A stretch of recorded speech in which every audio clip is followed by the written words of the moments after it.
joys of back to school, especially when the kids not only bring home a backpack full of schoolwork, but they bring home some new friends too. And no, I'm not talking about the two-legged variety. I'm talking 6. Oh man, they are microscopic, creepy crawlers that can make you cringe. You know what I'm talking about.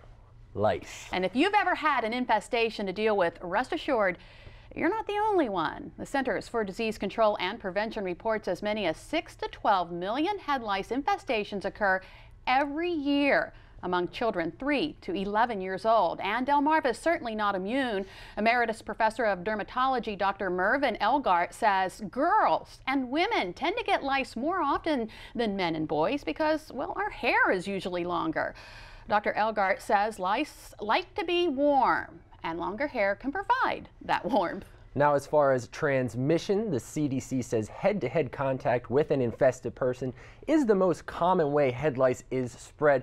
That can be done when kids interact and play with each other, maybe at school, at home, on the playground, in sports, or at slumber parties.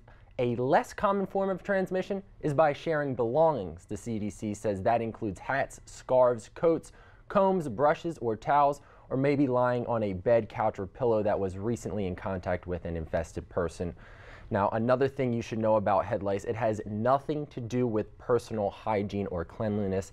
Absolutely nothing. So, are you concerned? Well, here are some telltale signs that may indicate a head lice infestation. Tickling on your head or a feeling that something's moving in your hair. The CDC says a lice infestation may also cause itching, irritability, and trouble sleeping because head lice are most active in the dark, and sores on the head because of all of that scratching. Now, if your child does come home with a head lice, of course, there are tried and true methods you can use to get rid of them. Yeah, certain shampoos and combs may be able to do the trick, or so you thought. Turns out some of those creepy little crawlers may have very well mutated into a stubborn superbug. For the next few weeks, this exam room will be filled with itchy little heads. So we want to inspect all the parts of the hair. Dr. Skye Izadou says lice is a common enough nuisance. I actually had head lice when I was a kid. And normally, easy to solve with some store-bought shampoo and a comb. But not these little guys. It will kill some of them, but not all of them. If one of them survives, they have the potential of making more. Molly Keck, an entomologist, says drug resistance is fairly common. As treatments get used over and over, genetic defenses get passed on.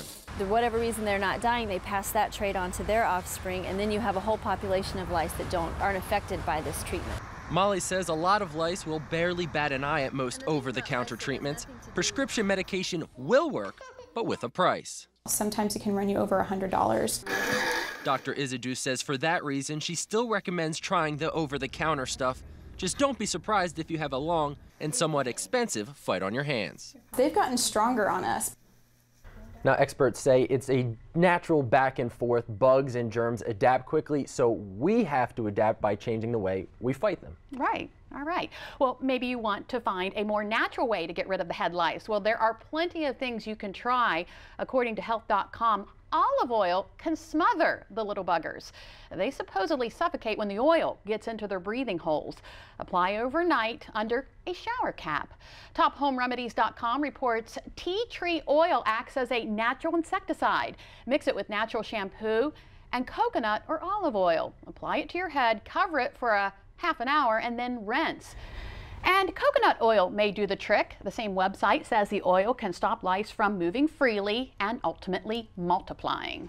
There's also some common sense steps that you can try to get rid of head lice. Disinfect your combs and brushes. You'll also want to wash your clothes and bed linens in hot water. When it's time to dry them, make sure you use a high heat cycle. Finally, vacuum your floors and furniture to get rid of any more of the little buggers. Yeah, you want to get rid of it. Have you ever had it? I haven't. I haven't. I'm not just saying that. My kids haven't. Yeah. I still have one in school, so we'll keep our fingers crossed. Well, wouldn't it be nice to get rid of crime too? Well, you can lend a hand in doing that right here on Delmarva. Up next, it's a Tuesday edition of Most Wanted Monday. Find out how your watchful eye could help you pocket some cash. Yeah, and I want to pocket what we're making in the Delmarva Life kitchen today, authentic Mexican tacos. Delmarva Life, we'll be right back.